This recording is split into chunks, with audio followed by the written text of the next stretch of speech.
Bab 45. Lapisan kedua pedang naga, esensi cahaya beku. Rasa sakit fisik setelah ujian 100 tebasan kini telah menjadi rekan setia bagi Arya. Tetapi penderitaan mental yang ditinggalkan oleh ilusi Pangeran Kelam jauh lebih menghancurkan. Ia tidak makan, tidak tidur. Ia hanya duduk di lantai kamarnya, diapit oleh pedang naga yang dingin dan liontin giok yang memancarkan kehangatan lemah. Hatinya terbelah. Satu sisi dipenuhi amarah murni karena penculikan Sari, sisi lain dipenuhi tekad baja untuk tidak jatuh ke dalam perangkap keputusasaan Pangeran Kelam. Penderitaan emosional Arya mendorongnya ke ambang batas, yang justru diperlukan untuk peningkatan kekuatan. Guru Kelam berdiri di ambang pintu, mengawasinya tanpa kata selama 1 hari penuh. Ia tahu, setelah Arya berhasil memotong ilusi, ujian sejati sudah dimulai, ujian yang menuntut evolusi cepat. Guru Kelam akhirnya melangkah masuk, menyajikan semangkuk bubur panas yang diinfus dengan ramuan esensi pemulih. Arya hanya menggeleng. "Aku tidak butuh makan, Guru. Aku butuh kekuatan," suaranya serak. "Aku perlu lapisan kedua. Sekarang." Guru Kelam menghela napas. Ia menghargai kemarahan itu, tapi ia harus memastikan Arya tidak menghancurkan dirinya. Lapisan kedua bukan hanya kemarahan, Arya. Lapisan pertama adalah es murni, murni dingin. Lapisan kedua adalah esensi cahaya beku, dingin yang bercampur dengan energi murni, yang mampu menghancurkan bayangan dan ilusi. Untuk membukanya, kau harus menarik esensi cahaya dari liontin giokmu dan memaksanya berintegrasi dengan dingin pedang naga. Kau harus menjadi jembatan antara dua ekstrim itu. Guru Kelam memberikan instruksi yang sangat spesifik, menjelaskan bahwa lapisan kedua membutuhkan integrasi dua energi yang berlawanan. Guru Kelam kemudian menjelaskan, proses integrasi lapisan kedua sangat berbahaya. Esensi cahaya, yang melambangkan kehangatan, kehidupan, dan harapan, akan bertabrakan keras dengan es murni, yang melambangkan kematian dan kehampaan. Jika integrasi gagal, Arya tidak hanya akan membeku, tetapi tubuhnya akan meledak karena ketidakseimbangan energi yang ekstrim. Kau harus menemukan alasan yang cukup kuat untuk mempertahankan cahaya itu, Arya, desak Guru Kelam. Sari adalah cahayamu. Jika kau hanya menggunakan kebencian, lapisan kedua akan menjadi kegelapan yang lebih mengerikan dari milik Pangeran Kelam. Risiko pembukaan lapisan kedua ditingkatkan. Kegagalan berarti kehancuran total, dan Arya harus mengandalkan sumber harapan, Sari, untuk menyeimbangkan energi. Arya mengangguk. Ia meraih pedang naga dan liontin gioknya, meletakkan keduanya di atas lutut. Ia memejamkan mata, memfokuskan dirinya. Ia membiarkan seluruh rasa sakit, amarah, dan penderitaan dari penculikan Sari membanjiri dirinya. Ini adalah katalis. Ia kemudian menarik lapisan es murni dari pedang naga, hawa dingin yang menusuk, mencari kelemahan di jiwanya. Secara bersamaan, ia memaksa seluruh esensi hijau yang tersimpan di liontin gioknya untuk mengalir keluar. Arya memulai proses kultivasi yang ekstrim, secara sadar menggunakan penderitaan emosional sebagai katalis utama. Proses ini segera berubah menjadi neraka. Di dalam tubuh Arya, dua kekuatan kosmik bertemu. Es murni seperti bilah pisau yang berusaha memotong dan membekukan setiap sel, sedangkan esensi cahaya seperti api liar yang berusaha membakar dan menghanguskan dingin. Dinding kamarnya berderak. Suhu ruangan berubah drastis dan tidak menentu. 1 detik dingin menusuk, detik berikutnya panas membakar. Guru angin yang berdiri di luar harus mengerahkan seluruh energinya untuk menahan barrier pelindung agar lembak tidak hancur. Wajah Arya memerah padam, kemudian membiru, berulang kali, dalam siklus yang menyiksa. Konflik energi batin yang destruktif digambarkan secara visual dan fisik, menunjukkan penderitaan hebat Arya. Di tengah badai energi ini, ilusi Pangeran Kelam kembali menyerang.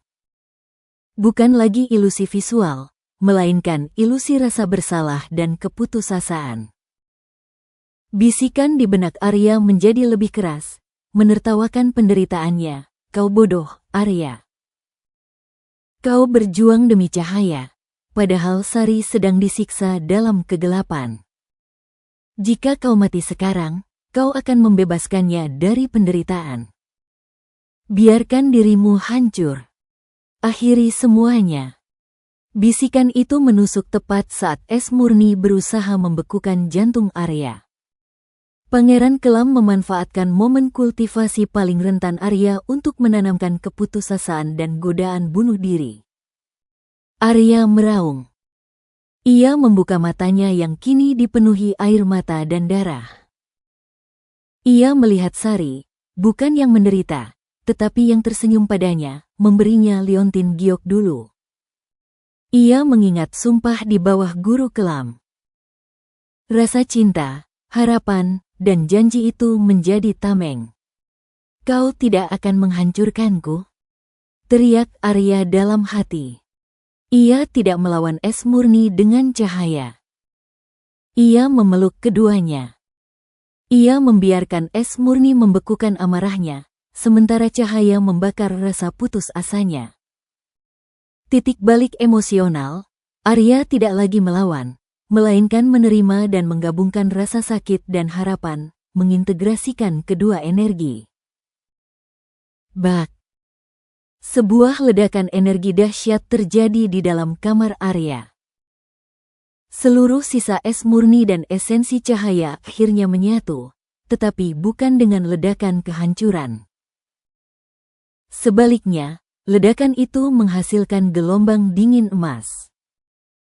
Pedang naga memancarkan cahaya biru keemasan yang lembut, mengisi setiap retakan di bilah pedang. Cahaya itu bukan lagi kehangatan, itu adalah cahaya beku, esensi yang murni, kuat, dan mampu menembus kegelapan. Lapisan kedua pedang naga telah terbuka. Klimaks spiritual dan fisik, integrasi sukses menghasilkan lapisan kedua, yaitu esensi cahaya beku, yang merupakan evolusi kekuatan Arya. Arya terhuyung. Ia berdiri di tengah kamar yang kini diselimuti embun beku keemasan. Ia mengangkat pedang naga, dan bilah pedang itu bergetar dengan kesadaran baru. Bisikan dingin itu kini berubah, menjadi suara yang lebih tegas, penuh persetujuan. Kau berhasil, pewaris. Gunakan cahaya beku ini untuk menembus bayangan. Arya mengayunkan pedang, dan sebuah tebasan murni memotong udara. Di titik tebasan, terbentuk kristal es bercampur kilauan emas, yang langsung menghancurkan setiap bayangan di sudut ruangan, bahkan bayangan tubuh Arya sendiri lenyap sejenak.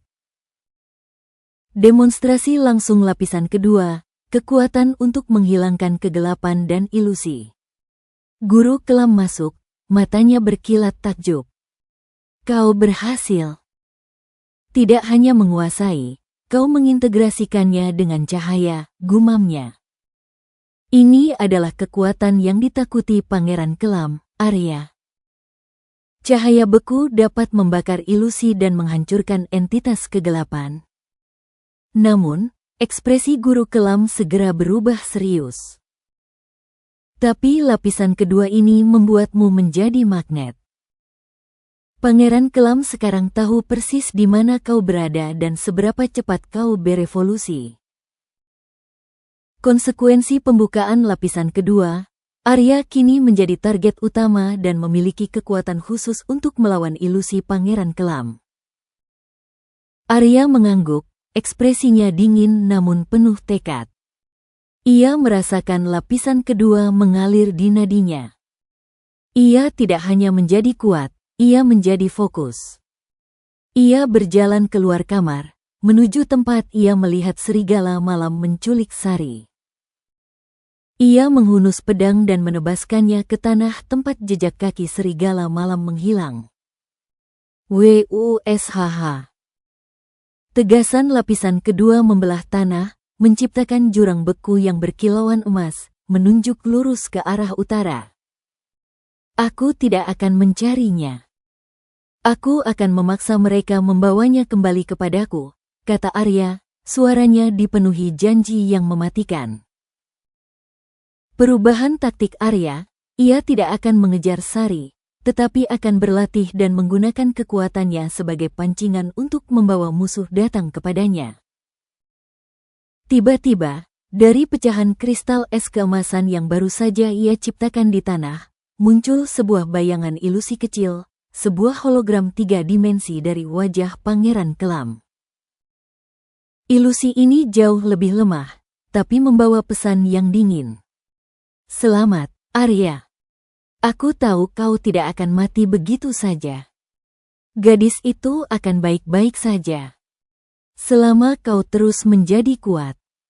Karena aku tidak ingin membunuhmu yang lemah. Aku ingin menghancurkan pendekar legenda 9 langit di puncak kekuatannya. Tunggu aku, di arc selanjutnya, aku akan mengirimkan ujian yang akan membuatmu memohon kematian. Ilusi itu lenyap. Arya tidak gentar.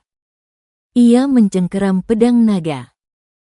Matanya, yang kini berkilauan biru keemasan, menatap lurus ke cakrawala. Kekuatan lapisan kedua telah dicapai, tetapi kini ia tahu, hidup Sari sepenuhnya bergantung pada seberapa cepat ia bisa mencapai lapisan ketiga.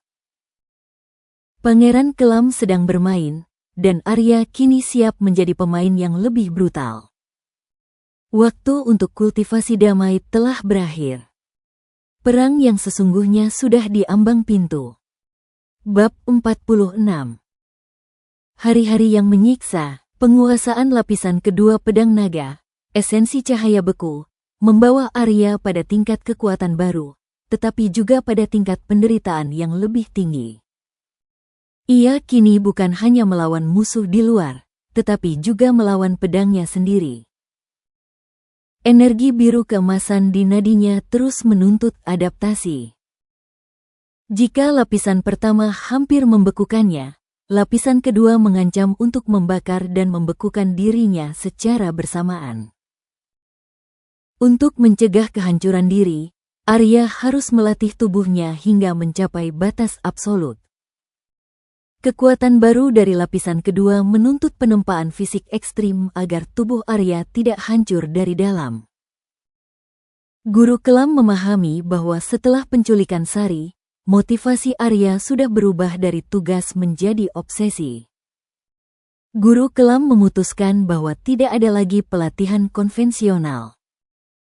Arena 100 tebasan kini diubah menjadi neraka kultivasi.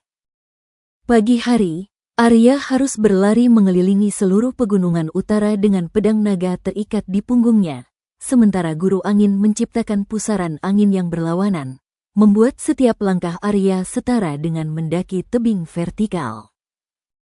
Bukan itu saja, Guru Kelam juga menyebarkan racun ki yang lemah di jalur lari, memaksa Arya untuk terus menyaringnya melalui esensi hijau sambil berlari.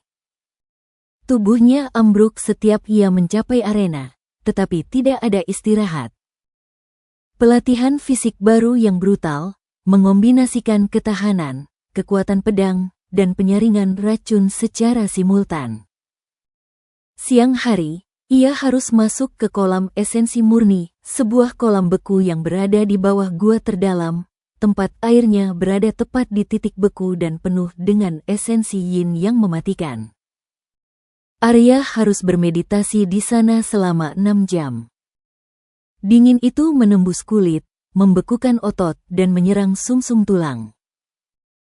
Ia tidak diizinkan menggunakan lapisan kedua untuk melawan dingin.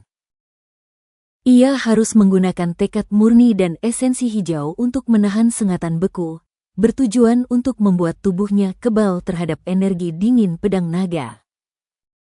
Seringkali, Ia keluar dari kolam dengan kulit biru kehijauan, terhuyung-huyung, nyaris menjadi patung es. Latihan ketahanan dingin yang ekstrim memaksa Arya untuk menstabilkan lapisan pertama dengan tekad murni dan esensi hijau. Malam hari adalah bagian terburuk. Arya harus berduel dengan guru angin yang menggunakan tongkat anginnya untuk menyerang setiap titik lemah tubuh Arya dengan kecepatan cahaya. Ini adalah latihan kecepatan dan insting. Arya diizinkan menggunakan pedang naga, tetapi dengan perintah ketat, pedang hanya boleh digunakan untuk menangkis, bukan menyerang. Tujuan guru angin adalah membuat Arya mampu bereaksi bahkan ketika tubuhnya sudah mencapai titik kelelahan fatal. Setiap duel berakhir dengan Arya terlempar, darah mengalir dari hidung dan mulutnya, namun ia selalu bangkit, mengejar tongkat angin yang bergerak secepat kilat. Latihan insting dan kecepatan reaksi di bawah tekanan serangan mematikan, menuntut Arya untuk berfungsi optimal dalam kondisi kelelahan total. Murid-murid lain, termasuk Bayu, Raga, dan bahkan Indra, hanya bisa menyaksikan dengan ngeri. Mereka telah melihat betapa brutalnya ujian 100 tebasan, tetapi ritual harian Arya jauh melampaui batas normal manusia. Bayu bergumam pada Raga, dia bukan lagi berlatih, Raga. Dia sedang menyiksa dirinya menuju kematian. Raga menjawab, dia menukar nyawanya dengan kekuatan untuk membalas. Dia tidak takut mati. Dia takut gagal lagi menyelamatkan Sari. Reaksi para murid menegaskan tingkat kekejaman pelatihan dan motivasi utama Arya.